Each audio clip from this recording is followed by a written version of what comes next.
Mis hermanos, vamos a estar en Hebreos, en el capítulo 12. Hebreos capítulo 12. Y nos encontramos estudiando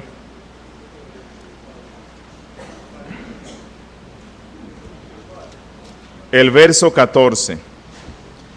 Hebreos capítulo 12 y nos encontramos estudiando el verso 14, donde el Espíritu Santo nos dice: seguid la paz con todos y la santidad, sin la cual nadie verá al Señor. Ya hemos estudiado la primera parte de este versículo respecto a lo que significa seguid la paz, y aprendimos que el cristiano es un hijo de paz, es un mensajero de paz, es un vocero de paz, es alguien que vive en la paz y es alguien que la ama, que la proclama y que hace todo lo posible por reflejar el carácter de Cristo, el cual se relaciona mucho con la paz. En la semana antepasada iniciamos el estudio del segundo mandato que encontramos en este pasaje, que es seguid la santidad, sin la cual nadie verá al Señor. Así que en la semana pasada hemos dicho que este texto, cuando dice seguid la santidad, lo que nos está diciendo es: persigan la santidad, búsquenla y síganla cuando la encuentren, no la dejen nunca. Bueno, ya hemos estudiado a qué santidad se refiere el autor. Al menos ya hemos visto 4, digamos, clases de santidad a las cuales no se refiere el autor. Vamos a intentar recordarlas. A ver, ¿cuál fue la primera clase de santidad a la cual no se refiere? La santidad imaginaria, la santidad externa, la legal y la santidad imputada. Hasta allí llegamos. Ok, cuando decíamos que existe que en la Biblia se habla de una santidad imaginaria, decíamos que esa no es la que nos toca buscarla, porque esa es la santidad de los impíos que se creen santos. O sea, ellos en sus mentes y en su razonar creen que todo lo que hace está bien y que Dios está contento con sus vidas. Hemos dicho que la santidad que debemos buscar no es la santidad externa, porque esta santidad es la santidad del fariseo, de aquel que se viste con obras de aparente santidad, pero su corazón es impío. La santidad imaginaria, la persona que tiene esta clase de santidad es impío por dentro y por fuera. Tanto en su interior como en lo que hace exteriormente es malo, solo que él en su mente cree que es bueno. El que practica la santidad externa, en su corazón es impío, pero él quiere convencerse que es santo y por lo tanto hace obras que tienen cierto estatus de moralidad. Pero al no proceder esas aparentes buenas obras de un corazón regenerado, entonces esa es una falsa santidad. Decíamos que la santidad legal es aquella santidad que se amolda o se ajusta de manera perfecta a la ley de Dios, que no solamente obedece en lo externo lo que la ley dice, sino que ama la ley y en todo lo que él es, en su corazón, en su pensamiento, en sus intenciones, él ama y cumple perfectamente con esta ley. Y hemos visto que este fue el estado de Adán antes de pecar, y no lo vamos a alcanzar en una forma práctica en esta vida. Por lo tanto, esta no es la santidad a la cual aquí se nos exhorta que debemos buscar. Y finalizábamos diciendo que en la Biblia se nos habla de la santidad imputada, que es esa santidad mediadora de Cristo. Es decir, que Jesús en esta vida caminó de manera perfecta, obedeciendo la santa ley de Dios. Tanto decíamos que hay dos aspectos de su obediencia: la obediencia activa, es decir, Cristo voluntariamente, gozosamente, cual Adán antes de la decaer, obedeció, amó y se entregó de manera perfecta a la ley. Que esa obediencia que hizo Cristo, que consiguió Cristo a la ley, Dios por su gracia y por medio de la justificación la asigna a nosotros. Así que no tenemos que buscarla, no tenemos que perseguirla, al menos que seamos impíos. Si somos impíos, si no somos regenerados, debemos buscar la misericordia de nuestro Dios para que en su gracia nos salve, y cuando Él nos salva, en la justificación Él nos imputa la santificación de Cristo. Es decir, Dios nos ve como santos y perfectos, como si nunca hubiésemos pecado. Pero debe haber una consonancia entre lo que es nuestra posición actual de santos delante de Dios con nuestra vida práctica.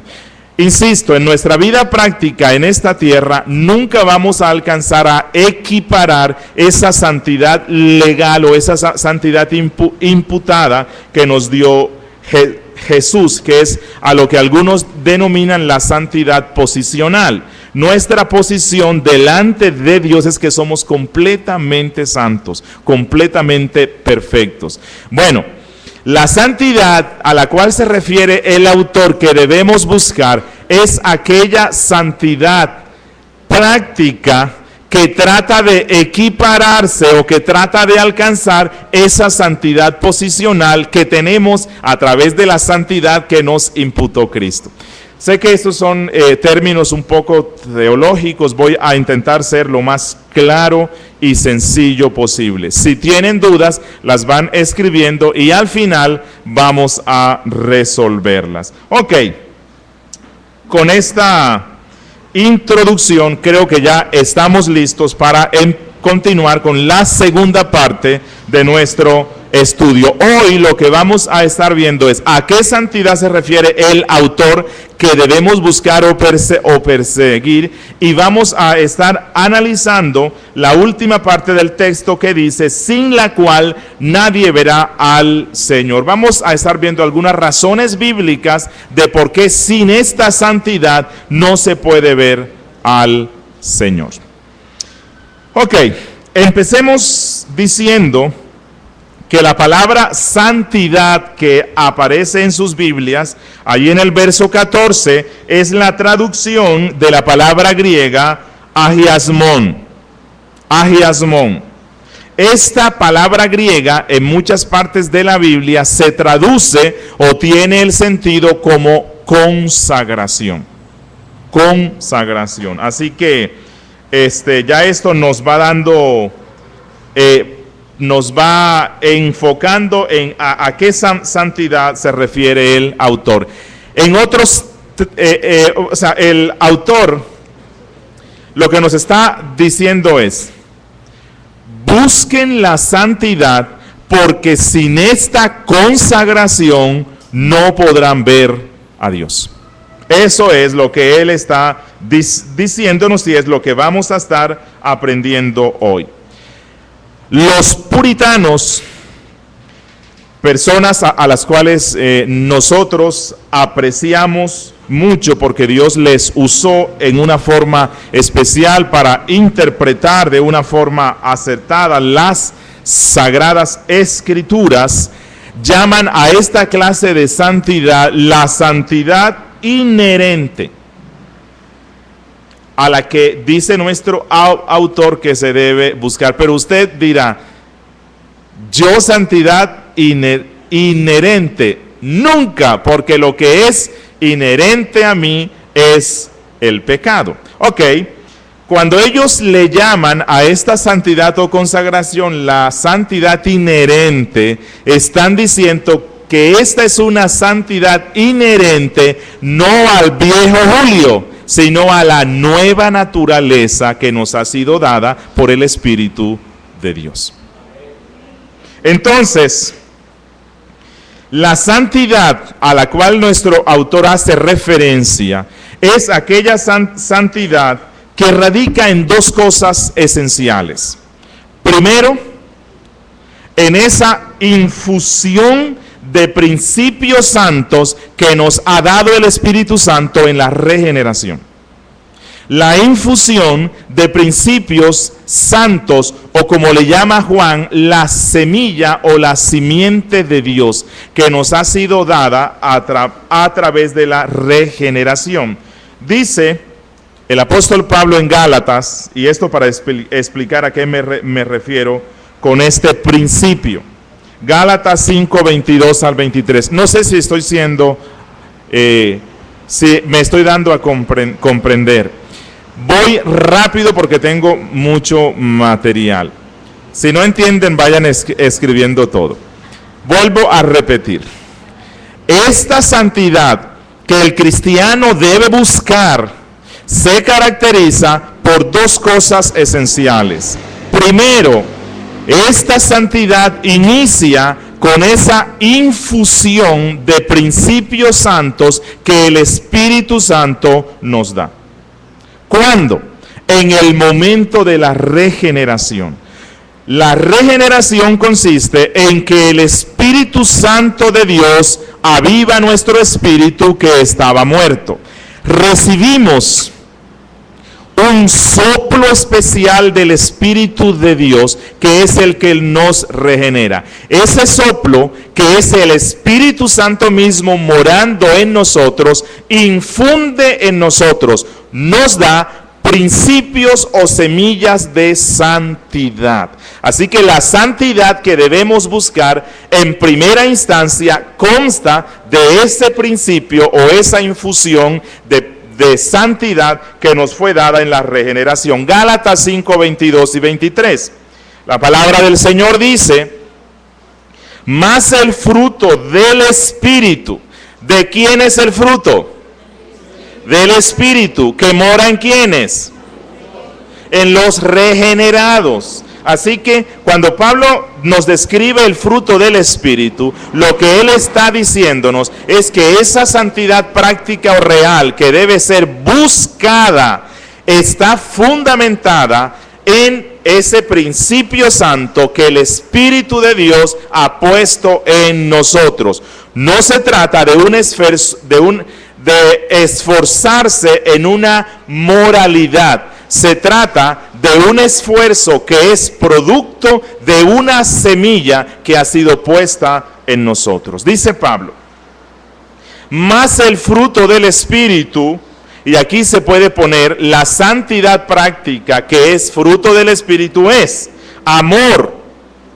El amor forma parte de esa santidad que uno debe buscar. Por decir así, es la esencia de la santidad.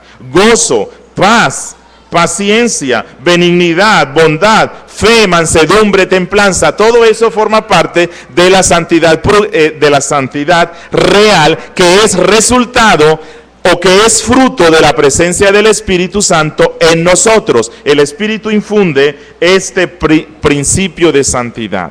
Hermanos,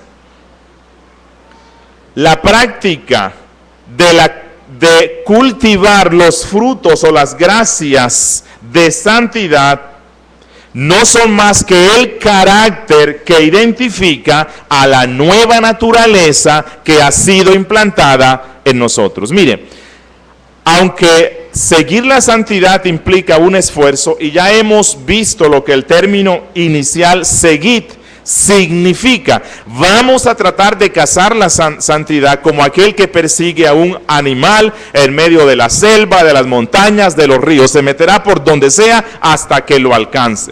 Pero quiero decirles algo: esto únicamente lo podrán hacer aquellos que ya tienen ese principio o esa infusión de santidad que nos ha sido dada por medio del renacimiento que el Espíritu Santo obra en el impío.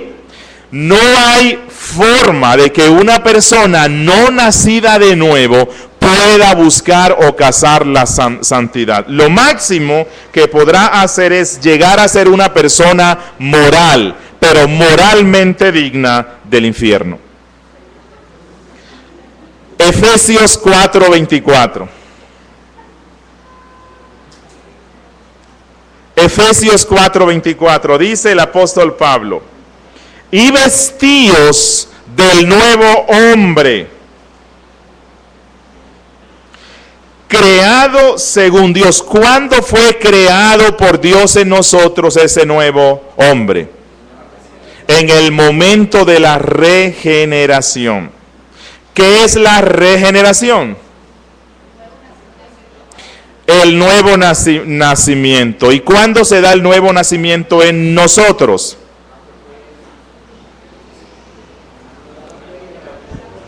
Cuando creemos. O sea que si yo creo, Dios me da el nuevo nacimiento. No, ¿verdad? Cuando el poder o la gracia soberana de Dios actúa en el pecador que está muerto en delitos y pecados, dándole vida o regeneración. Y para esto, casi siempre o usualmente, el Espíritu de Dios utiliza la predicación del Evangelio. Y pudiéramos decir que simultáneamente o como resultado, pero no poniéndolo como que 5 minutos después, sino que es algo que en el tiempo se da simultáneamente la persona cree en Cristo. Su corazón es despertado para ver la belleza de Cristo y acudir a la cruz de Cristo. Cuando esto pasa, se da la regeneración y Dios crea en nosotros un nuevo hombre. Esto es lo que caracteriza a un cristiano. Un cristiano es una persona en la cual Dios ha creado un nuevo hombre. Dice, creado según Dios en la justicia y santidad de la verdad. ¿Cuál es el carácter del nuevo hombre? La justicia y la santidad de la verdad. Y eso es algo que usted no lo tiene que buscar. Eso es algo que está allí porque ese es el nuevo hombre que Dios nos ha dado. Así que la santidad es inherente no a la vieja naturaleza, sino al nuevo hombre que ha sido generado en nosotros de una manera sobrenatural. Insisto, todo aquel que ha nacido de nuevo tiene esta semilla de santidad en su vida, la cual empieza a producir frutos desde el momento en el cual ponemos la fe en Cristo. Desde el momento en el cual una persona cree realmente en Cristo, se evidencian cambios en su vida. No abandonará todo, iniciará un proceso que durará toda la vida, pero necesariamente debe haber un cambio. Si no hay un cambio es porque no hubo regeneración, no hubo conversión y el tal todavía sigue estando muerto en sus delitos y pecados. Ok, hermanos, Primera de Juan capítulo 3 versículo 9.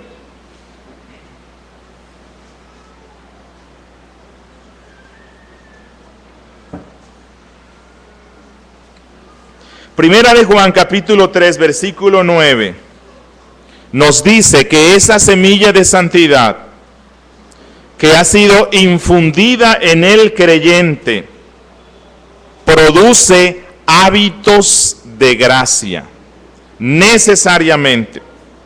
Y si en nosotros no tenemos estos hábitos de gracia, Juan, así como el autor de Hebreos nos dice, que nunca tendremos la esperanza real de experimentar el gozo de ver a Dios. Escuchen lo que dice Primera de Juan 3:9. Todo aquel que es nacido de Dios no practica el pecado. Hay cambios en su vida desde el momento en el cual cree. ¿Por qué no practica el pecado? No porque se volvió un moralista, no, sino porque en él se ha dado algo muy especial que transforma su vida, porque la simiente de Dios permanece en él, la semilla de Dios, dice en el original, el semen de Dios permanece en él, la semilla que está haciendo que en nosotros se produzcan las flores y los hermosos frutos de la santidad. Y eso es algo que nadie puede quitar. Y concluye entonces Juan: siendo así, entonces el cristiano no puede pecar. Recuerden que aquí cuando dice no puede pecar, no puede ser interpretado como que nunca peca, porque el mismo apóstol Juan en la misma carta, en el capítulo 1, ha dicho que si alguien dice que no tiene pecado, es mentiroso, que todos nosotros pecamos y que para eso Dios nos ha dado a un abogado, y que si confesamos nuestros pecados, Él es fiel y justo para perdonarnos y limpiarnos de toda maldad. Así que aquí no puede pecar significa no se entrega al pecado de la misma forma como lo hacía cuando era un impío. No puede. Y cualquier persona que se entrega al pecado de la misma manera que cuando era un impío es porque todavía sigue siendo impío. Habrá mejorado moralmente. Habrá sido beneficiado en cierto sentido con los sacramentos. Podrá ser un fiel miembro, pero sigue siendo un impío. No puede pecar significa que no practica el pecado de la misma forma como lo hacía antes de identificarse como cristiano. Segunda Corintios capítulo 1. Segunda Corintios capítulo 1, versículo 21 al 22, dice el apóstol Pablo: y el que nos confirma con vosotros en Cristo, y el que nos ungió es Dios, el cual también nos ha sellado y nos ha dado las arras del Espíritu en nuestros corazones. Este Espíritu que nos ha dado es la semilla de la santidad, y solamente aquellos que tengan esta semilla podrán buscar la santidad real o práctica. Quiero hacer aquí una pequeña aplicación a todos los que están aquí, a usted que me escucha. Es posible que usted sepa mucho sobre Dios. Es posible que usted escuche mucho sobre Dios. Es posible que usted hable mucho sobre Dios. Es posible que usted presuma de sus grandes esperanzas en Dios. Y sin embargo, si usted no está desarrollando en su vida hábitos de santidad, nunca llegará al puerto bendito de la felicidad de ver a Dios. Lo que el autor nos está diciendo es que sin esta semilla de santidad nunca segará una cosecha de bendición. Y la bendición implícita que se nos promete aquí es ver a Dios. Una segunda característica de esta santidad inherente o real o práctica es que esta santidad, que empieza con esa infusión que nos da el Espíritu Santo en la regeneración, se desarrolla en el ejercicio de las gracias que nos han sido dadas de manera sobrenatural. Vuelvo y lo repito. Una segunda característica de esta santidad inherente es que ella se desarrolla en el ejercicio de las gracias o virtudes que el Espíritu nos ha dado de una forma sobrenatural. Esto es a lo que la Biblia le llama el caminar en santidad. Oigan esto, no se trata solamente de que en mí ya está la semilla de la santidad. Se trata de que yo voy a ejercitarme en todo lo que se relacione con la santidad, de manera que esa semilla pueda crecer en mí. Miren, en la justificación, en la regeneración, en la santificación imputada, yo no hago nada. Soy totalmente pasivo. Es un acto exclusivo de la soberana gracia de Dios. En esto que el autor nos llama a buscar la santidad, que también es un acto sobrenatural del Espíritu Santo, al Espíritu de Dios le place usar para este proceso de santidad los medios de gracia que Él ha dado. Y en ese sentido, el hombre es responsable en el uso de los medios de la gracia que Dios nos da para crecer en santidad. No sé si fui claro en lo que dije. Voy a repetirlo porque quiero que esto quede claro. Miren, ¿usted qué tuvo que hacer para nacer de nuevo? Nada. De la misma forma como usted no hizo nada para nacer de su mamá, usted tampoco tuvo que hacer nada para nacer de nuevo.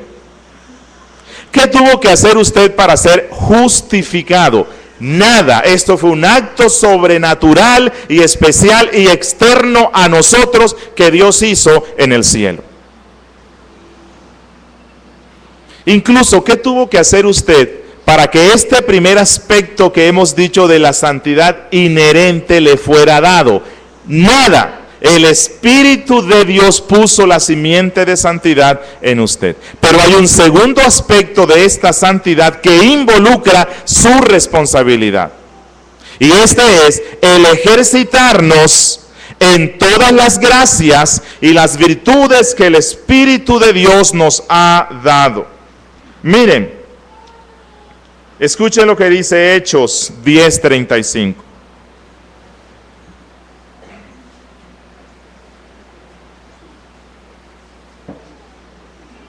Hechos 10:35 dice la palabra de Dios: en verdad comprendo que Dios no hace acepción de personas, sino que en toda nación se agrada del que le teme y hace justicia. Tengo mal la cita. 10:34. No. Ok, sí, es ese. Sí, el 34. Sí, es ese.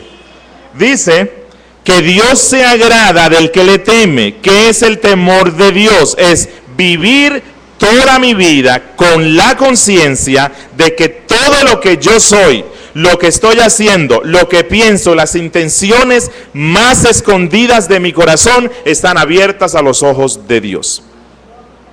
El temor de Dios es vivir con la conciencia de que hay una cámara celestial que me va persiguiendo a donde yo me vaya.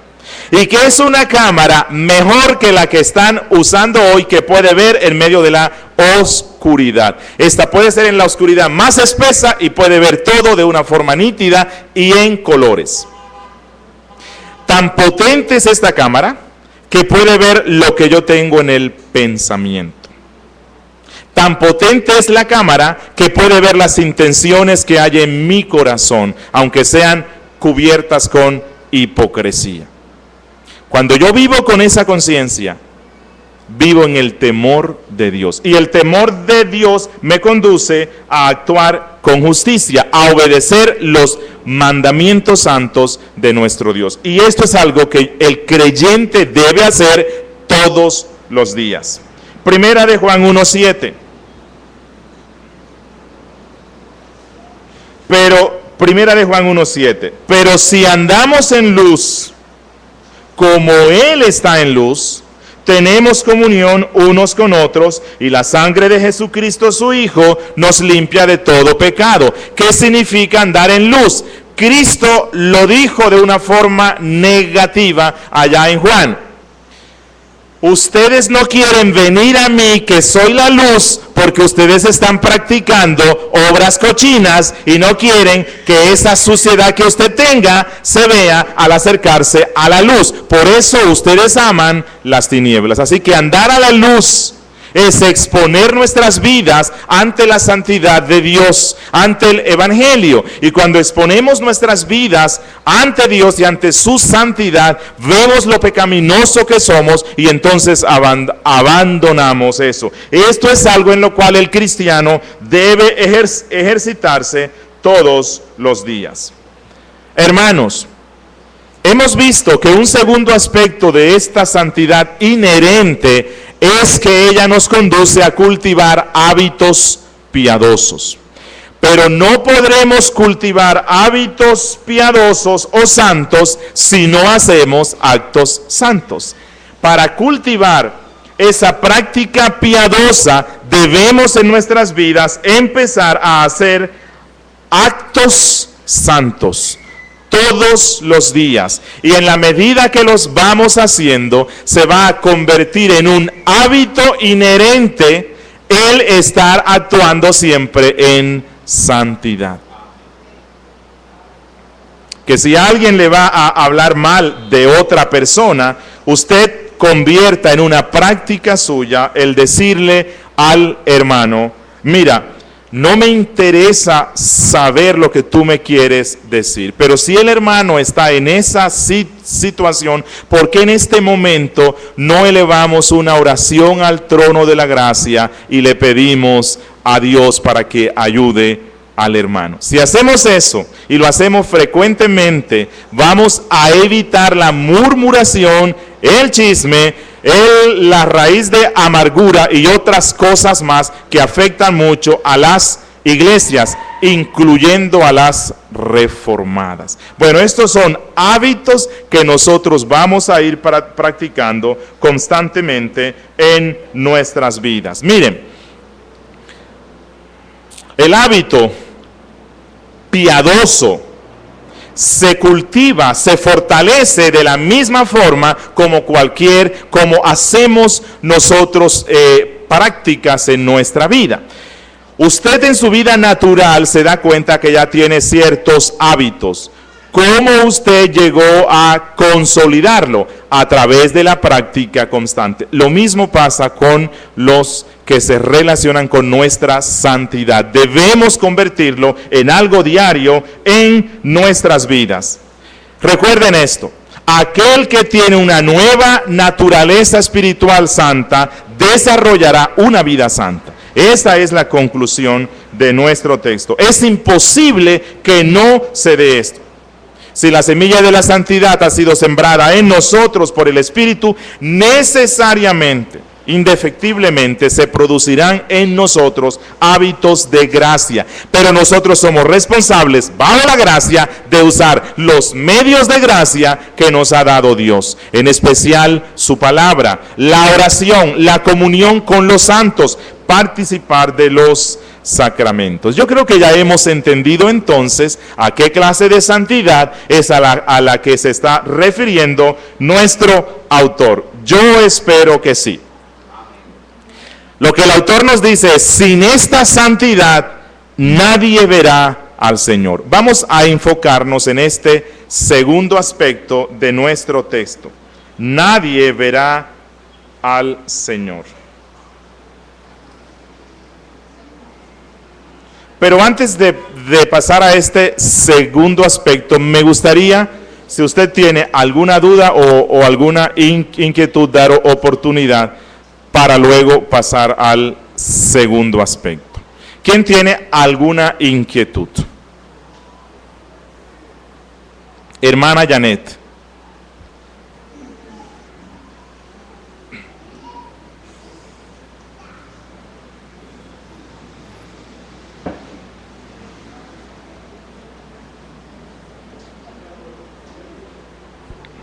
Ya. Te escuchamos, mi hermana. Sonido, sí. Ok. Bueno, pastor, yo tengo una duda con lo que usted acabó de explicar y con lo que he estado explicando. Y es que usted ahorita estaba hablando de que nosotros tenemos que volver un hábito, muchas cosas en nuestra vida, ¿cierto? Entonces la pregunta mía es, nosotros sabemos que tenemos el Espíritu Santo, que tenemos ese tris de santidad de cuando somos, cuando entramos al Evangelio. Entonces se puede decir que a nosotros se nos convirtió en un hábito, o en una excusa, o es una manía, o es falta de entendimiento, el estar diciendo que vivir en santidad es muy difícil, cuando la palabra dice que el camino es estrecho y que el que quiera verlo a Él tiene que vivir en santidad. Y da ejemplos de cómo José y David fueron hombres que vivieron en santidad. Y nosotros siempre los miramos a David cuando pecamos y nos excusamos. Bueno, David pecó y el Señor lo perdonó, entonces pues es como un vicio. Bueno, y eso está en la Biblia, o sea, nos perdona porque si somos redimidos, si somos sus escogidos, Él siempre nos está perdonando. Pero la pregunta mía es, se nos volvió una costumbre estar diciendo, porque es que yo lo digo y escucho mucho, o sea, es que estamos en un proceso, es que es muy difícil, es que el único santo es Cristo, cuando Él en la palabra nos presenta que sí se puede vivir en santidad, pues no perfectamente, porque igual el único perfecto es Él. No sé si me hice entender. Sí le entendí. Mira, si la nueva y total realidad de nosotros fuera lo que dije al principio, que el Espíritu de Dios nos ha dado una nueva naturaleza y que esa naturaleza es santa, inherentemente santa, si solo tuviésemos eso, esto fuera muy sencillo. Pero resulta que en nosotros se ha dado que el Espíritu de Dios ha implantado una nueva naturaleza, pero es nuestra responsabilidad, y vamos a estar siempre luchando contra eso, mortificar al viejo hombre. Así que en nosotros queda un pecado remanente contra el cual tenemos que estar luchando todos los días. Y eso hace difícil la santidad o la santificación. La hace difícil porque nuestro viejo hombre, nuestro pecado residual, nuestras reductas inclinaciones al pecado, todavía siguen siendo fuertes. Ahora, seguirán siendo más fuertes dependiendo en cuánto mortifiquemos el pecado. Seguirá siendo fuerte dependiendo en cuánto uso los medios de gracia. Seguirá siendo fuerte dependiendo de cuánto estoy conociendo yo la ley de Dios para amar la santidad de Dios y odiar lo que Dios odia. Así que algunas personas se les hace muy difícil andar en santidad porque todavía aman mucho al mundo, porque todavía no han mortificado su carne como deben hacerlo y todavía no han empezado a hacer estos ejercicios. Y ahora, cuando una persona no hace eso, aunque sea salvo, no solamente sufrirá las consecuencias de su pecado, sino que él no tendrá la seguridad completa de si es salvo. Luego vamos a estar viendo razones por las cuales es necesario buscar la santidad. Y una de las razones es que ¿cómo puedo yo estar seguro de mi salvación si yo no vivo como un santo? Si no estoy mortificando la carne. Hermano Rodrigo. Pastor, ¿cómo podríamos diferenciar lo que usted acaba de comentar y nos acaba de enseñar? Diferenciarlo con el quietismo o con lo que se dio en la historia de la iglesia con todos estos monasterios y el retiro de hombres a buscar la santidad en medio de lugares separados del mundo. Ok, bueno, creo que el pietismo, que se parece un poco al puritanismo, o es la versión continental europea del puritanismo que se dio dentro del luteranismo, no sería bueno confundirlo con el ascetismo, ¿cierto? El ascetismo es aquella persona que solo habla con la Z. Ascetismo. No. Ascetismo, en el catolicismo se le dio otro nombre, monaquismo, la vida monástica. fue una mala concepción de esto que la Biblia llama la santificación. Ellos pensaban que el problema no está dentro de nosotros, sino que está fuera de nosotros. Y que entonces si usted se aparta del mundanal ruido, ya usted va a estar en santidad. Pero todos estos monásticos y ascetas se dieron cuenta en su propia vida, y hay un autor del siglo XII que escribió un libro que les recomiendo no se lo lean. El Decamerón, Boccaccio, escribió un libro que es una sátira a todo ese movimiento monástico que se dio en la Edad Media.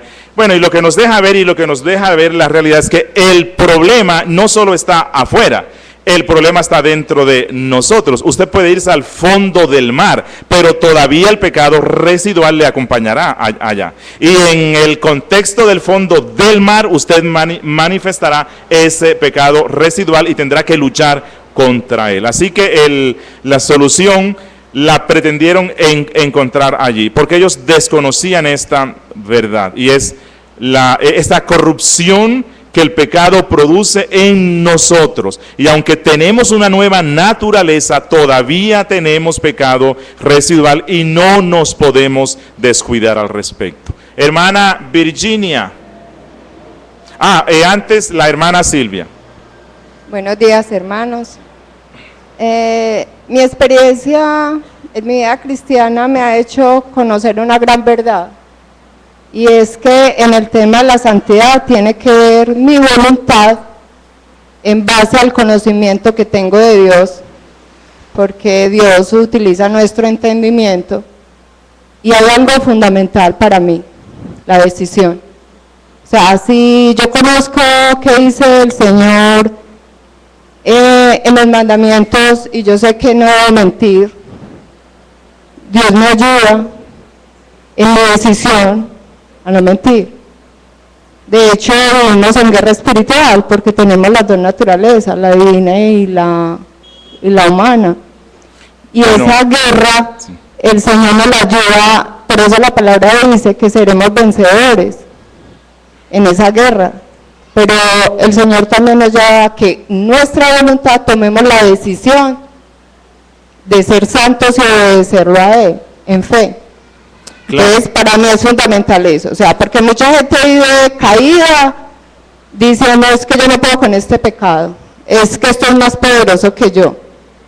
Pero no entienden muchos aspectos de la palabra, y fuera de eso no toman la decisión hacia Dios. Señor, yo tomo la decisión de no pecar, ayúdame. Sabemos pues que vamos a pecar igualmente, pero cada día vamos avanzando un peldaño más. Ya los pecados no van a ser los mismos y la lucha no va a ser igual. Ok, gracias hermana Silvia. La hermana Virginia está allá atrás al fondo, hermano.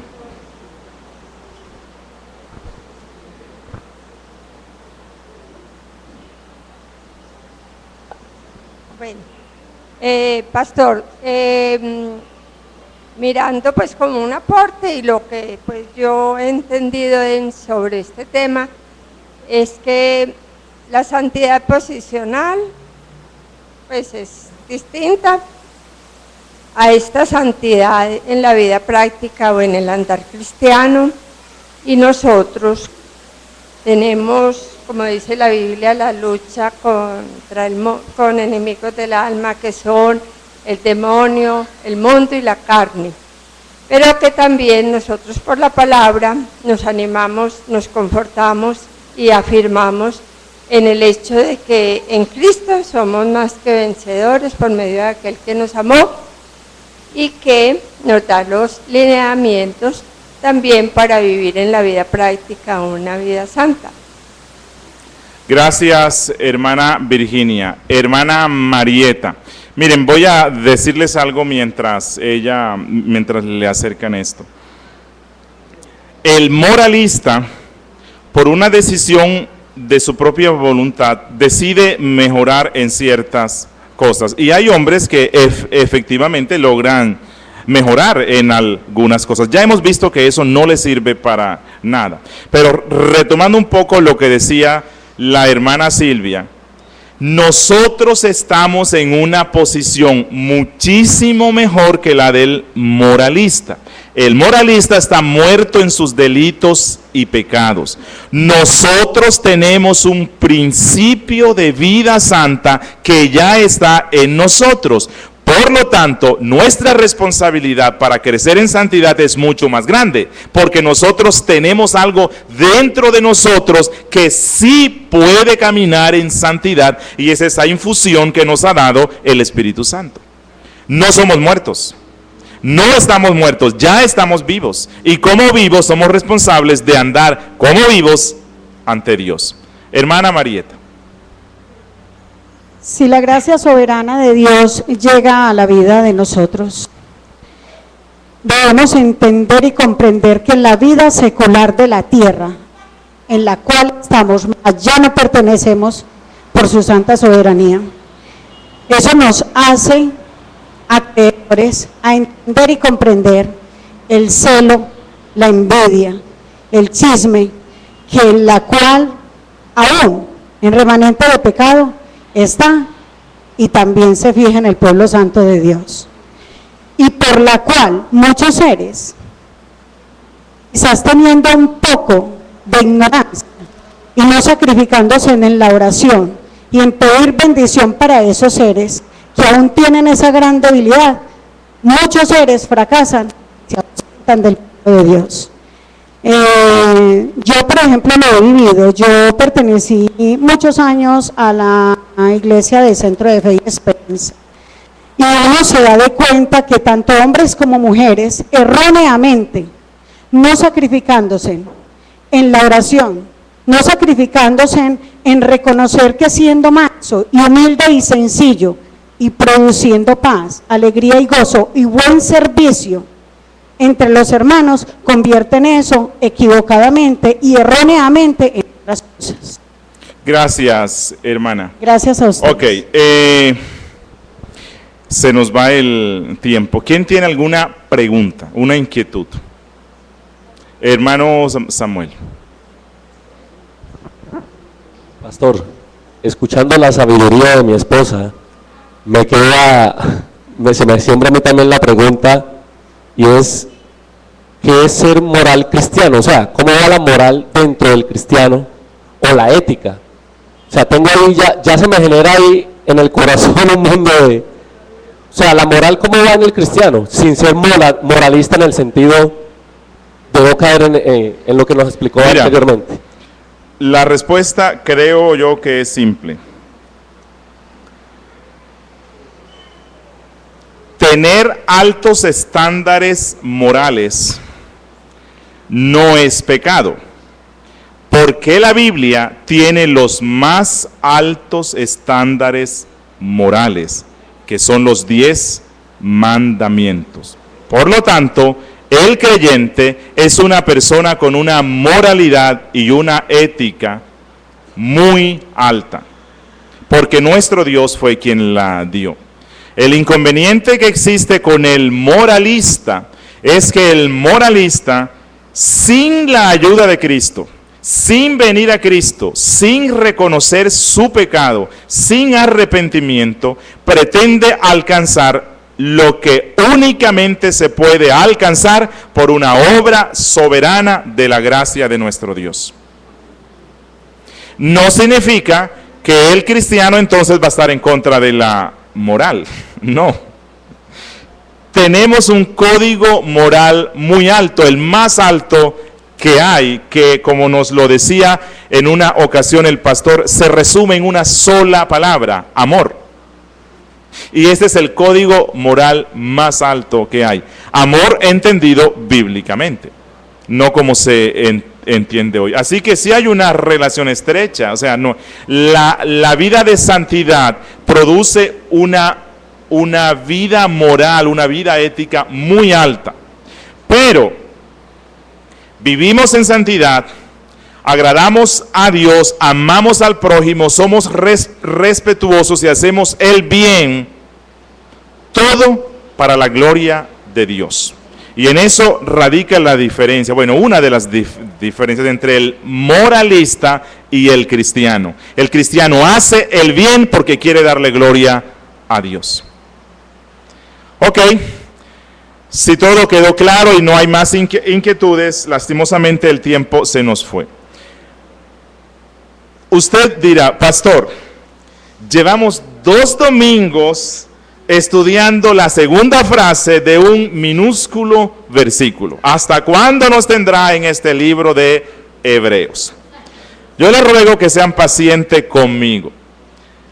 Así como les dije que el tema de la disciplina del Señor es un tema fundamental para nuestra fe, precisamente porque en la cristiandad de hoy día no se habla sobre ese tema. Creo yo que el tema de la santidad, buscar la santidad sin la cual nadie verá al Señor, es un tema fundamental para nuestra vida de fe. Y me parece que hay muchos conceptos erróneos que el cristianismo tiene actualmente. Así que quisiera aprovechar la oportunidad que el Espíritu me da por la palabra para ahondar en algunos otros aspectos de lo que significa buscar la santidad sin la cual nadie verá al Señor. El domingo próximo, si Dios quiere, y si voy a estar aquí,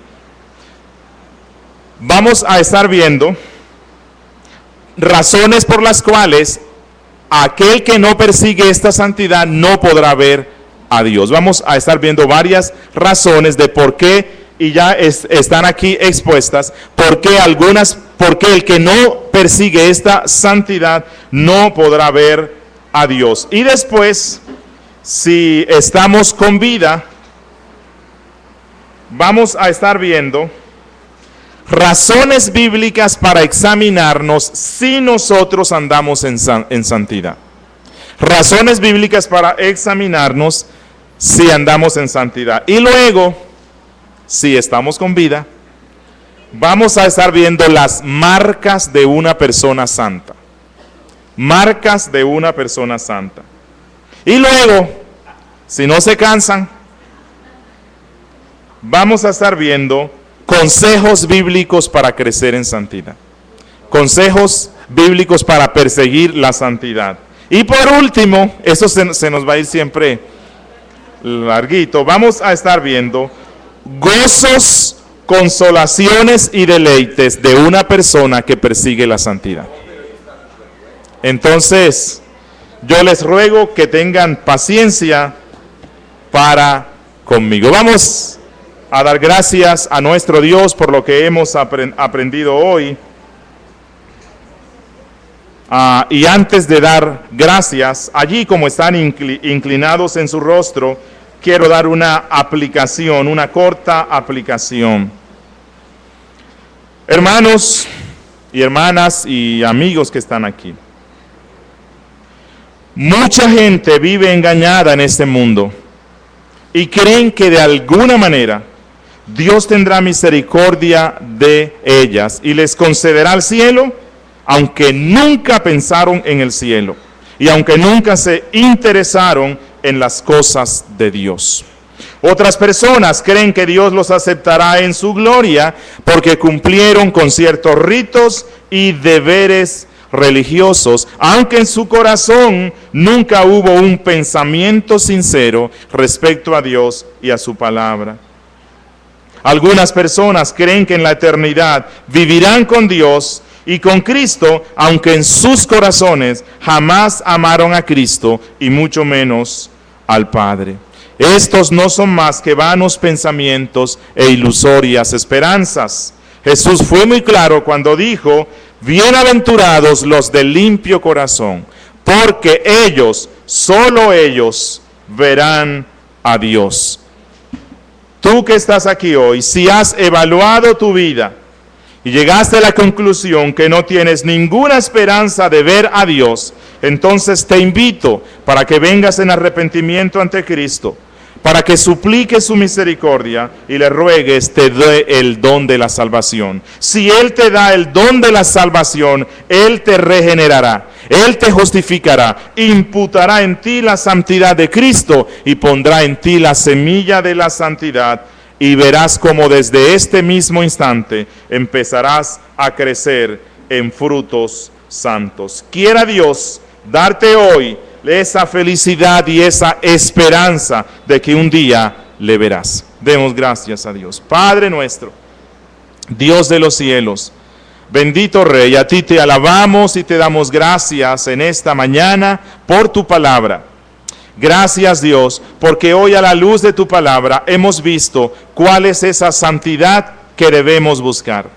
Oh Señor, gracias porque tú no nos dejas solamente con nuestro esfuerzo, el cual es vano y no produciría ningún fruto. Gracias porque incluso en este aspecto en el cual somos responsables, tu gracia está haciendo mucho y ya hizo lo más importante: poner en nosotros el inicio de esos deseos santos. Poner en nosotros el inicio de esos principios santos. Poner en nosotros el inicio de esa práctica santa. Oh Señor, que confiados en esta preciosa doctrina de la santidad inherente al nuevo ser que tú has creado en nosotros, que fundamentados en esta verdad que hemos aprendido hoy, podamos ejercitarnos en la santidad. Que podamos, Señor, ser personas que cultivemos hábitos santos, que te glorifiquen, no para mostrarlos al resto, aunque una vida santa es evidente ante los demás. No para jactarnos, no para condenar ni juzgar a nadie, sino solamente para glorificarte a ti. Ayúdanos, Dios, que nuestra iglesia sea una iglesia de gente santa, de gente que está creciendo en hábitos santos y de gente que te honra y te glorifica con una vida que se ajusta a tu santa ley. Bendícenos, oh Espíritu de Dios, te lo rogamos en Cristo Jesús. Amén. Bendiciones, hermanos.